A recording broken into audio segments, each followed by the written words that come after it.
Halo, selamat sore teman-teman. Gue Teddy. Hmm, Mungkin pada episode yang lain gue sering menceritakan atau gue sering melakukan show off tentang financial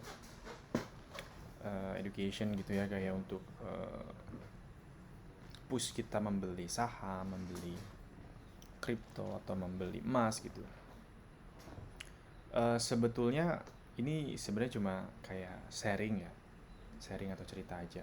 Sebetulnya gue sama sekali nggak pernah melakukan advice atau usaha ke teman-teman untuk melakukan yang namanya nabung gitu ya. Nggak sama sekali. Ini hanya sebagai suatu konten yang pengen gue bagikan ke orang-orang, kalau untuk membuktikan kalau ya anak-anak muda juga sebenarnya bisa gitu loh, bisa untuk eh, investasi. Nggak hanya orang-orang yang punya uang yang banyak atau dia dari golongan tertentu, golongan orang kaya gitu ya. Enggak, gue juga datang dari golongan orang biasa kok, orang-orang yang ya gaji juga pas-pasan, pendapatan pas-pasan, kendaraan juga kendaraan biasa gitu. Cuma sejujurnya kadang gue suka agak geli gitu terhadap adalah beberapa influence yang uh, memakan followernya gitu. Ada yang kayak gitu, yang ya mereka ngorbanin followernya gitu. Ayo beli A, ayo beli B, ayo beli C gitu. Padahal sebetulnya orang-orang yang ini jujur ya, dari diri gue sendiri ya, jujur ya. Orang-orang yang mengatakan financial freedom, orang-orang yang mengembar-gemborkan financial freedom, orang-orang yang mengemborkan investasi itu sebetulnya adalah, kalau banyak ya, kalau sedikit sih enggak. Kalau misalnya banyak banget ya, itu ya dia adalah seorang agent.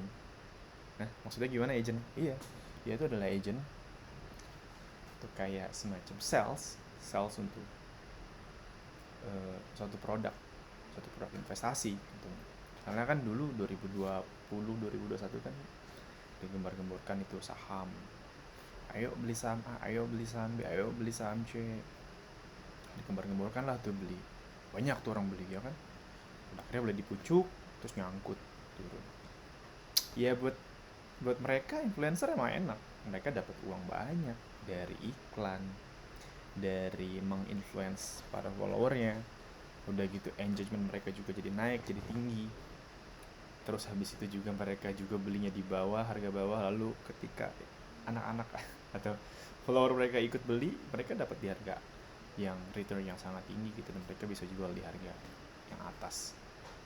Itu ya kadang kalau dipikir-pikir ya lucu juga gitu loh. Maksudnya kenapa banyak orang yang terlalu me- memfokuskan atau memperlihatkan cuan padahal enggak.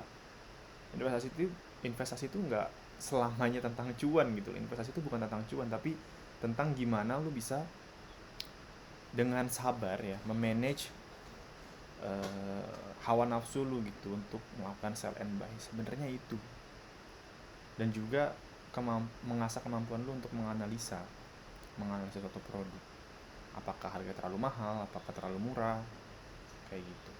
Ya sebenarnya nggak salah sih ketika orang-orang pada influencer ini mengajak orang-orang untuk membeli suatu produk. Cuma yang gue sesalkan adalah kenapa orang-orang itu nggak apa ya, mengeducate gitu loh.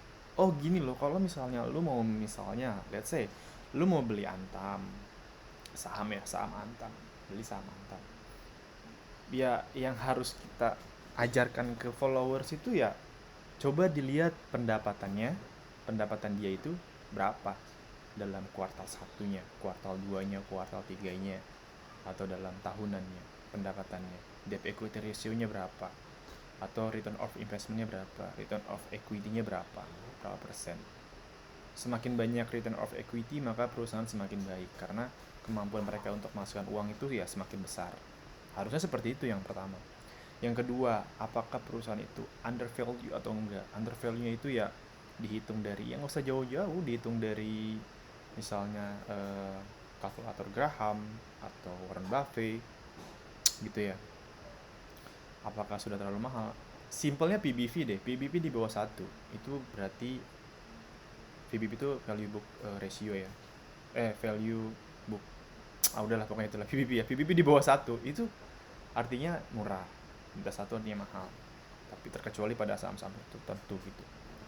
Atau misalnya ada lagi ya, ada yang di saham yang kayak gitu yang akhirnya dia punya uang banyak, tapi kan mereka bikin followernya nyangkut, terus udah mereka nawarin produk VIP di bawah sangkut lagi, kasian gitu. Terus habis itu ada juga yang kayak emas juga nggak bisa sembarangan lu langsung beli gitu loh. Ketika lu buat beli emas, lu harus pikirkan dulu.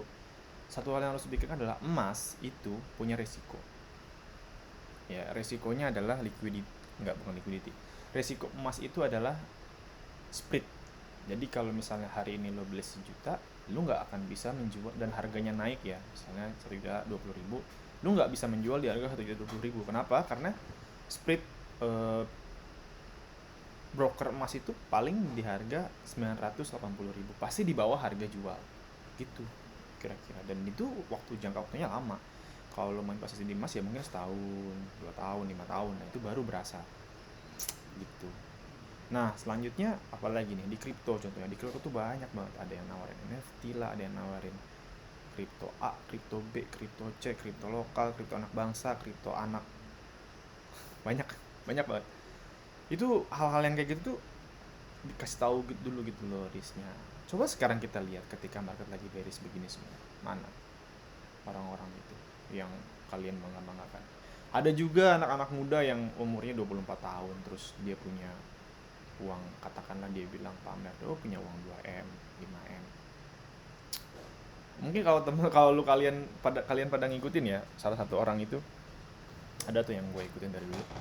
Ya dia tuh punya uang segitu karena apa? Karena ketika dia kuliah ya, dari SMA dan sampai dia kuliah, itu dia selalu minta atau dikasih sama orang tuanya uang ya, memang untuk disisihkan tabung itu loh, di luar jajan gitu. Kalau kita nih orang-orang biasa paling ya udah buat jajan gitu, misalnya 50.000 atau 1.000 sehari. Kalau dia tuh di luar uang itu gitu loh, di luar uang jajannya dia tuh dia dikasih lagi uang buat nabung. Wajar kalau ketika dia lulus dan ketika dia sudah bekerja, dia punya pendapatan sekitar 1-2 M. Walaupun gue sendiri nggak 100% percaya ya, karena menurut gue anak muda itu misalnya saya 24 tahun, 25 tahun udah punya uang 1 M itu kayak hampir impossible gitu loh, kecuali lo kaya banget, atau yang kedua lo pakai duit orang. Itu bisa ya. Jadi gue sih cuma ngasih saran, nggak usah buru-buru, nggak usah ikut-ikutin kayak gue gini ya. Misalnya gue yang selalu kasih konten soal nabung saham, ayo beli saham, nabung ini ayo beli ini, nabung itu ayo beli itu, enggak. Termasuk juga influencer lainnya, enggak. Cuma hanya melakukan penekanan ke teman-teman semua, kita bisa gitu loh untuk ya, investasi itu nggak cuma bisa dilakukan oleh orang-orang biasa, orang-orang kaya gitu, orang-orang biasa juga bisa. Kita bisa belajar sedikit-sedikit gitu, misalnya 5%, 10% dari tabungan kita. Kalau kita punya pendapatan 1 juta ya cukup 100.000 setiap bulan. Dan kita pastikan juga tuh apa yang kita beli, jangan sampai kita masuk ke market itu jadi penjudi. Percaya teman-teman, semua orang yang masuk ke market sebagai seorang penjudi ya, itu pasti bakal keluar jadi gembel. Market itu kayak Las Vegas gitu, kayak tempat kasino yang gede banget ya. Mungkin ada 1% orang yang hoki jadi orang kaya ya kan, misalnya kayak let's say Gojali ya, itu juga perjuangannya panjang banget ketika dia upload mukanya dia sendiri. Atau orang-orang yang melakukan pembelian saham BRIS dia di harga Rp200, atau saham Antam di harga Rp500 lalu dijual di harga 2000-an gitu. Atau beli Matic yang di harga $58, Rp58, atau Doge di harga Rp50, lalu hari ini dijual di harga yang tinggi banget. Itu ya itu ada, tapi persenannya kecil sekali ya, dan prosesnya panjang gitu. Nggak bisa lu beli sekarang besok langsung kaya tuh nggak bisa, dan nggak akan ada. Kalau ada produk investasi yang menawarkan hal yang kayak gitu, artinya apa? Artinya itu investasi bodong tuh. Jadi jangan memaksakan diri, secukupnya aja, dan jangan tiap hari lihat market ya. Cukup stay. Kalau memang mau kaya itu kerja ya, usaha gitu, naikin pendapatan, kurangin pengeluaran. Itu hal paling simple kalau mau jadi orang yang kaya.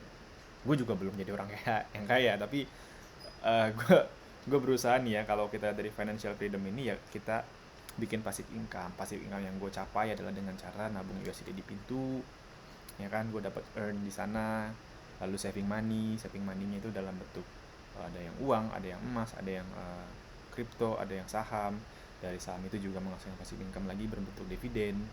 Ada juga menentukan tujuan goal, lalu juga investasi ke diri gue sendiri dengan gue beli barang-barang yang enggak, gue beli produk-produk kayak skill untuk update skill ya. Lalu juga di sini ada reduce expand ya, maksud tadi adalah mengurangi pengeluaran lo gitu dan memanage uang yang lo punya gitu ya. Ya minimal gue sih punya target di bawah umur 30 itu udah nyantai gitu hidup gue, jadi nggak berpatok pada gaji.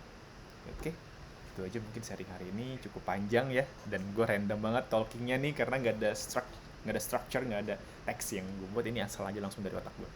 Oke, thank you banget yang nonton video ini, selamat sore, bye bye.